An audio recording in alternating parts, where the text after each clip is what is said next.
กินส้มเลยรู้สึกว่า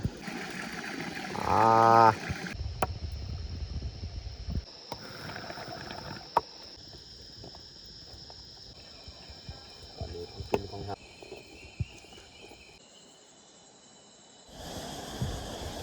กราบทักทายสบายดี FC เบิร์ดสู่ครูสู่คนยินดีต้อนรับเข้าสู่ซองเบาหยูบ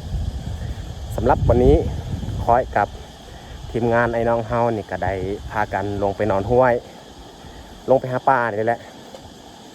และเฮาลงมาวันนี้ก็เฮาสิลงมานอนเลยนอนคืนนึงมื้ออื่นเช้าจึงคอยเมื่อบ้านโอเคไม่แต่ทุกคนสามารถติดตามการลงหาปลาครั้งนี้ว่าจะได้หรือบ่เฮาลงวันนี้นี่5 คนไอ้น้องเฮาเบิดเครื่องคองนี่เฮาเตรียมมาเรียบร้อยน้ำนี่ขุ่นแห้ง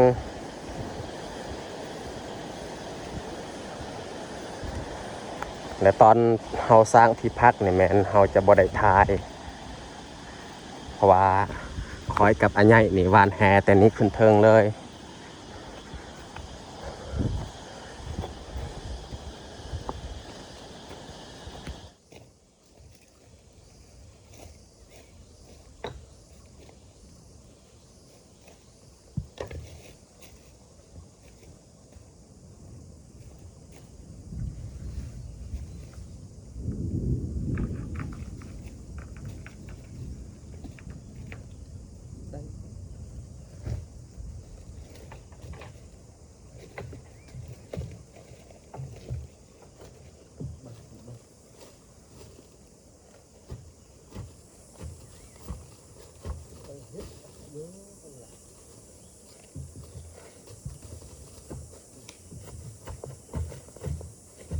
นี่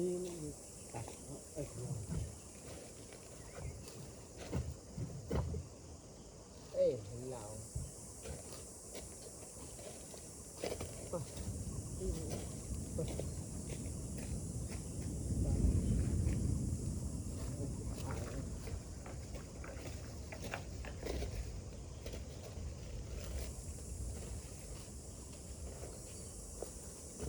Berlinol wa panglang na mawakas ng dito din. Saya nindak mata. Yang mu anan pang ne. Kapuja kan saya penting. Nào đi.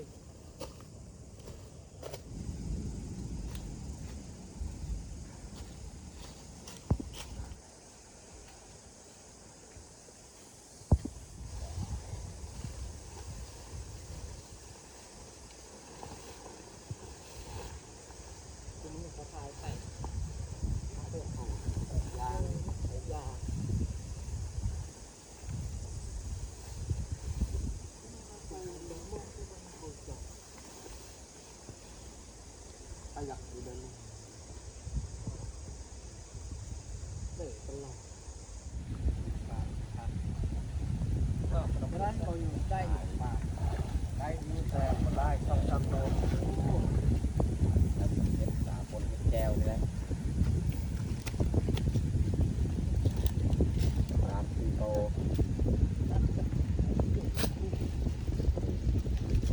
ผัดน้ำนี่เก็บผัดน้ำ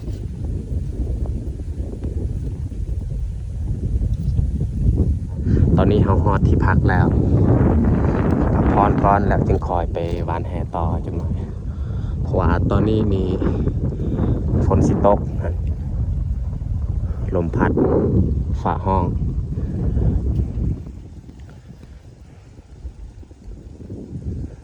ที่พักเขาสร้างเรียบร้อย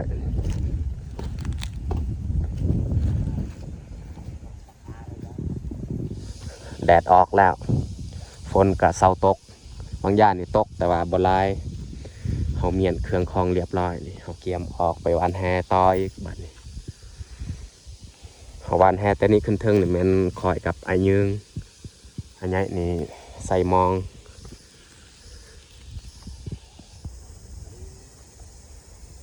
เรียกว่าเตาอะมันละลายไปดาบไปดองตะยงละลายดับเลย นี่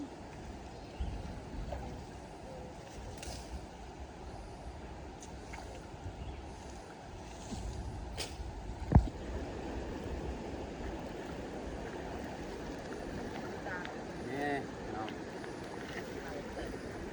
ปลาลาด2 โตปลายัง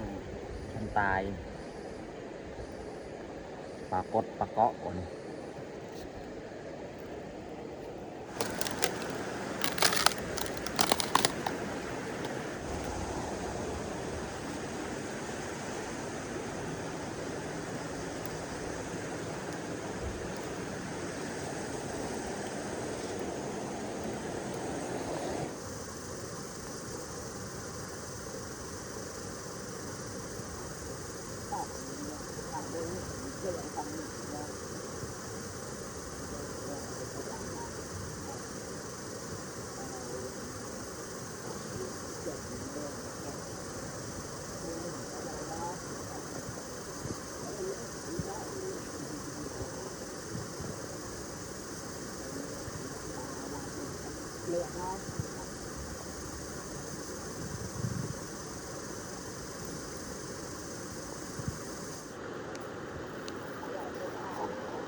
มีไข่แล้วทุกคนเลยแซ่บเลย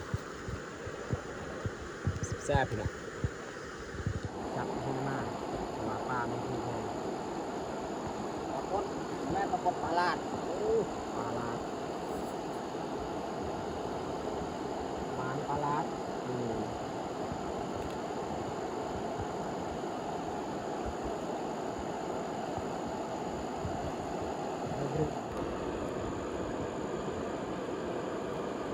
ห้วยอันนี้กับสุดสมีและมันใหญ่ปลาลาดเคยได้ตัวใหญ่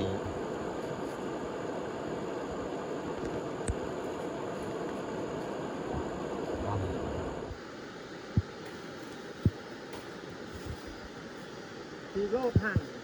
ตีห่างตีใกล้ๆปลาท่อไอ้โคตรลายเลยโคตรเลยสั่นเลยสั่นไว้ลายนี้ห่างของมัน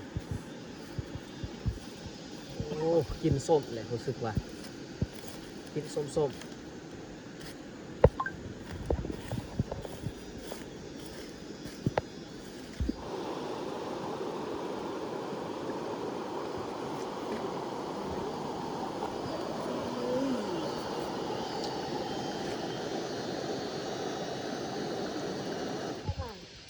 ตอนนี้นี่เขากลับฮอตที่พักของเขาเรียบร้อยไม่แต่เขาจะเตรียมเฮ็ดกินเฮ็ดยากแล้วเพราะว่าตอนนี้ก็เวลา6 โมงแล้วพอดีเขาเริ่มเฮ็ดกินเลยเขาเฮ็ดกินนี่แม่นเขาข้ามไปฝั่งเบื้องหันเขาไปปาดใส่ปลาออกก่อนหรือว่าเขาล้างเพราะว่าน้ำตัวนี้มันขุ่นแห้งฝากเบื้องหันมีห้วย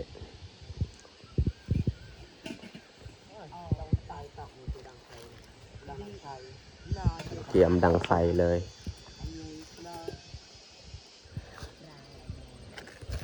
นี่ก็คือไข่มดแดง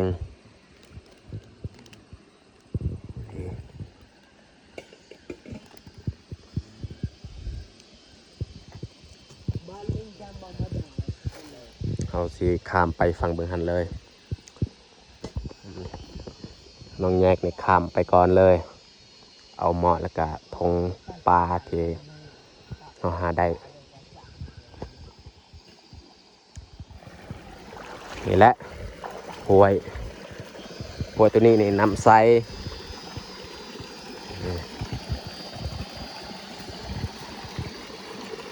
เย็นดีน้ำตัวนี้แล้วเราจะมาเฮ็ดความสะอาดอยู่นี่แหละนี่หม้อฝากเบื้องหันนี่ดังไฟทะเลย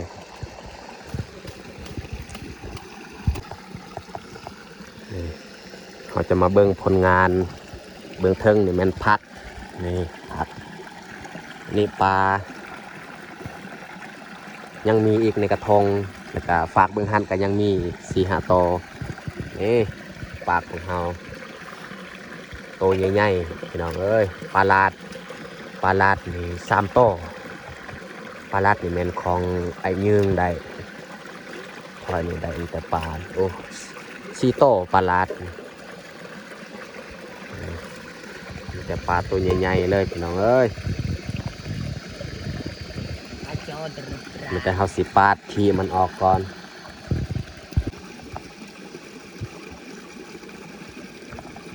นี่ให้น้องแยกนี่ปาดขี้มันออกก่อน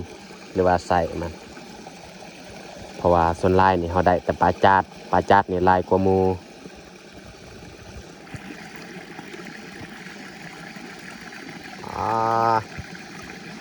คักพี่น้องเอ้ยนี่ว่าใครแน่อยู่พอลงนอนสุดนี้ก็ได้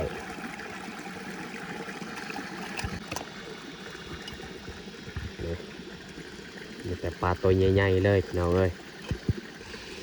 หลังจากเขาปาดใส่มันออกเรียบร้อยแล้วก็สิเอามือฟังเบื้องหันเอามือปงน้องแยกในล้างพักคอยสิมือก้อนแล้วก็สิเอามือหมอใหญ่เลยพร้อมกับน้ำอีกเอาใส่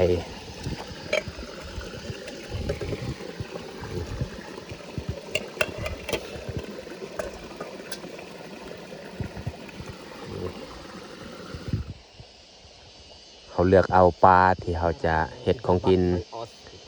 เอาปลาตัวน้อยๆแล้วก็ปลาลาดนี่แหละปลาตัวใหญ่ๆนี่แมนเขาสิปิ้งไว้เอามือบ้านไปเป่า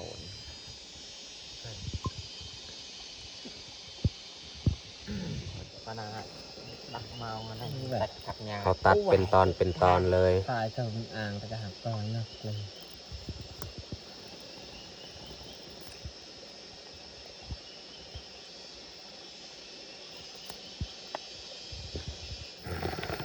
ขูดเมือกมันออกปลาลาดนี่เมือกลาย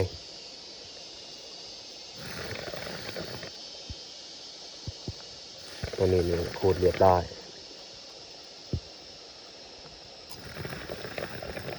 ปลาลาดนี่4 ตัว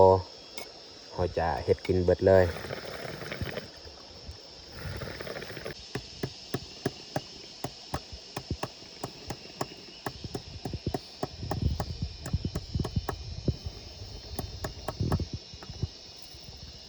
ดอกเอ้ยจุราว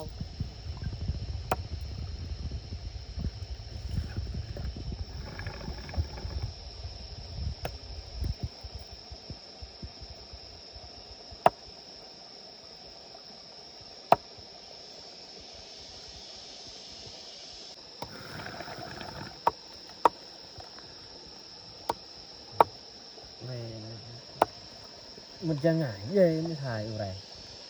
ดอกใสเราก็ไม่เคย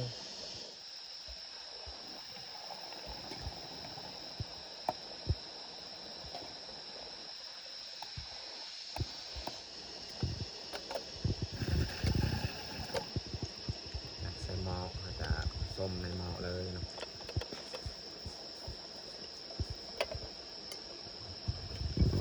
เครื่องปรุงนี่เขายังบ่ทันใส่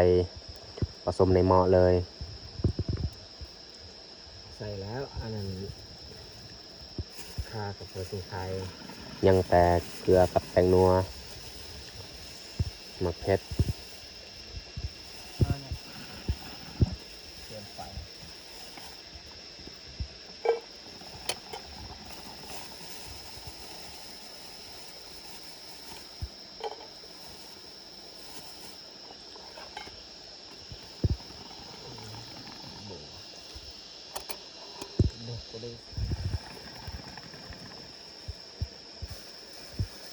ใส่ดีเลยนะ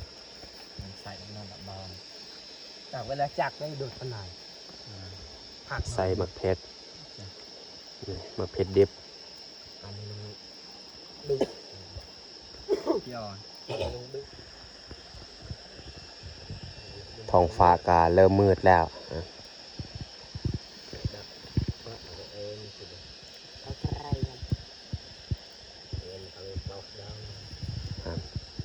ที่พัก เขาดังไฟเรียบร้อย กระเซาเอ็นปืม ซอยเรียบร้อยนี่หอมเปรย์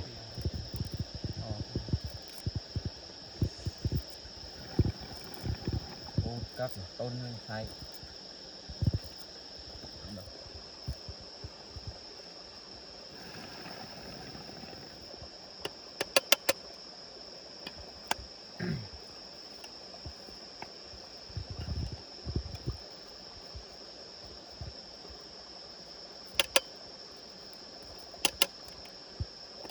มาแข่งโยงให้ดาวเป็นเต้า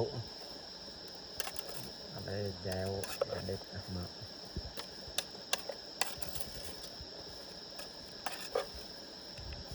cắt như chục đà yêu là cả เกะใส่มาดา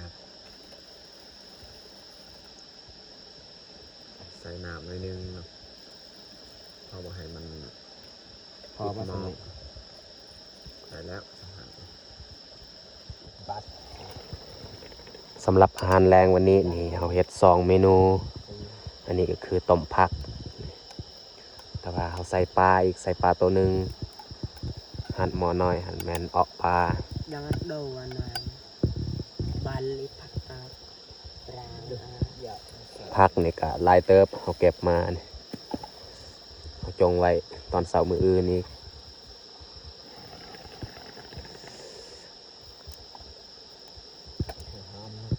เรียบร้อยเนาะแต่เขาสิค้างไว้เลย này khom ta cối bằng tinh bằng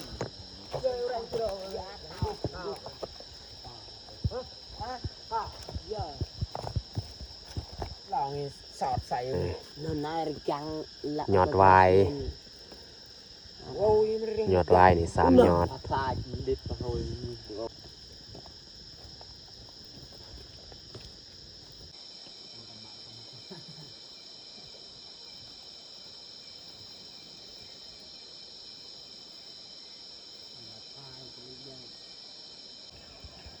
ตอนนี้ของกินของเฮากับไก่สิสุกแล้วออกปลาต้มผัก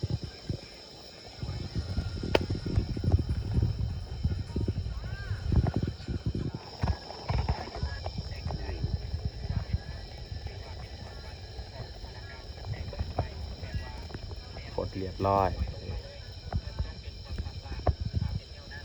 ต้มผักผักน้ำเนี่ยลาย กระปง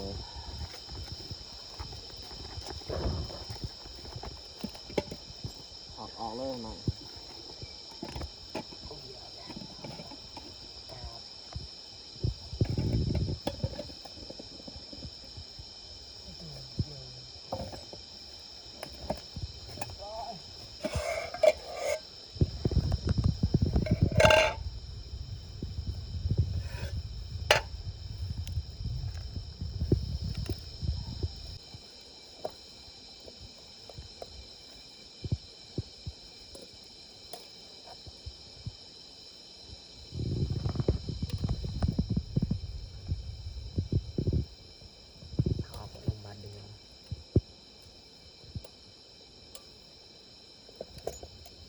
ออกเลยมันง่ายกว่า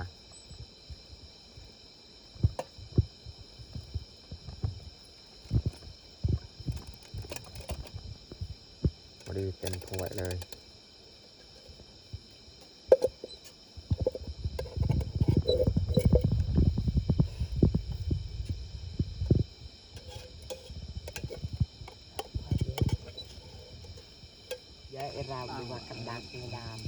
เรียบร้อยสำหรับอาหารแรงนี่ต้มผักออกปลานี่ข้าวเหนียวเขาถือมาแต่บ้าน2 ธง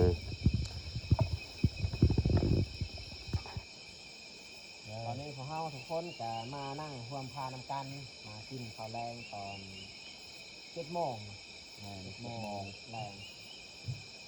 ทีนี้เราก็กินข้าวแห้งมากินข้าวแบบแซ่บๆน้ำกันเอามากินข้าวน้ำกัน คนกินข้าวน้ำกัน ง่ายเรื่องกระซิบจะนานตอบเลยบวน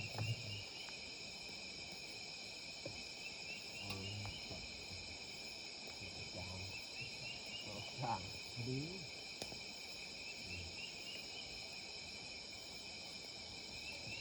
พวกเยอะเองนะครับ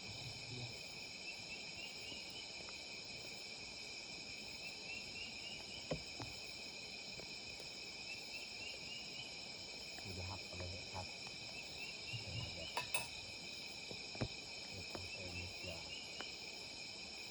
ว่างครับด้นๆเท่านึงได้ออกไปหากินกับไอ้น้องของเฮาเพราะว่าคนร้ายนี่ต่างคนกับต่างที่ทำงานแหละบ่คอยเลยไปหากินหายากนำกันแบบนี้แหละมีโอกาสถึงคอยไป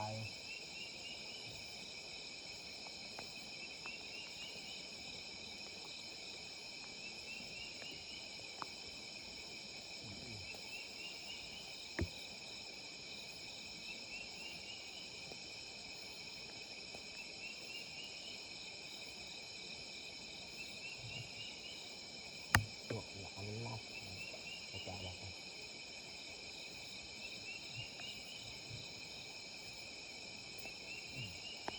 เราจะมีน้องที่เรียนจะตั้งบรรยายแต่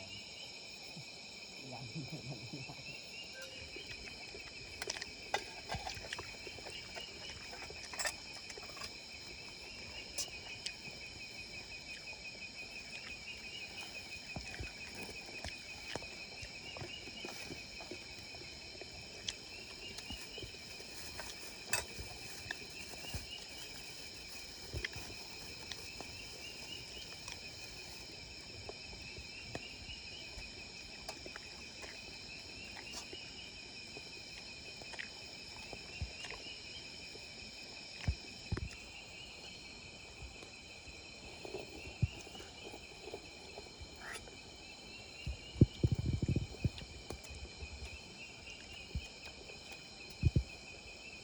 เราคนคุ้นเป็นโลนจุกอะไรก็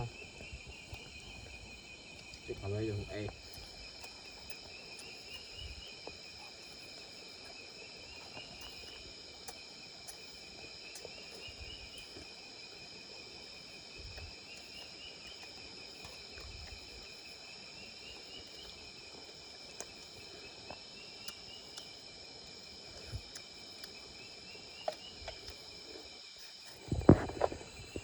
หลังจากเขากินข้าวแล้วเนี่ยเขาก็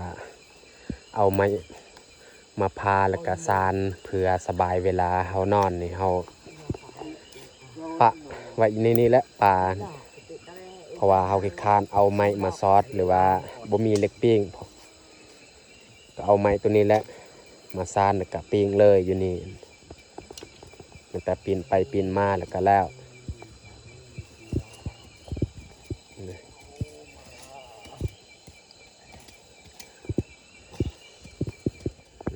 น้องแยกนี่เอาปลามาวางใส่เลยหลังจากเขาสารแล้ว ตัวใหญ่หนึ่งไว้ข้างกลางฮะ10 นาย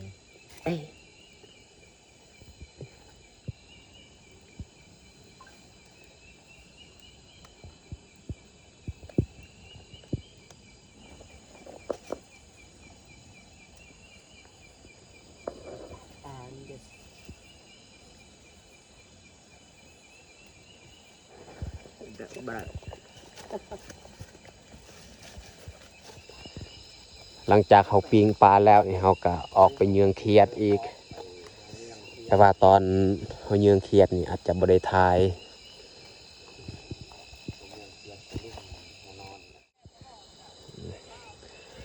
ตอนนี้นี่เขากลับจากไปเยืองเขียดแล้วเขาจะมาเบิ่งผลงานที่เขาได้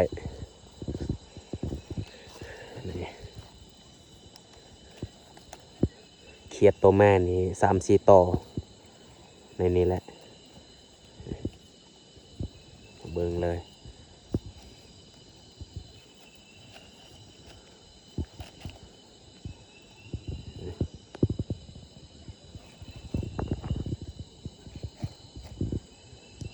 ตัวแม่นี่มันอยู่เบื้องลมเพิ่นมันออกมาเลยเขาเกียมที่พักที่นอนสำเร็จเรียบร้อยเดี๋ยวจะเข้าไปนอนเลย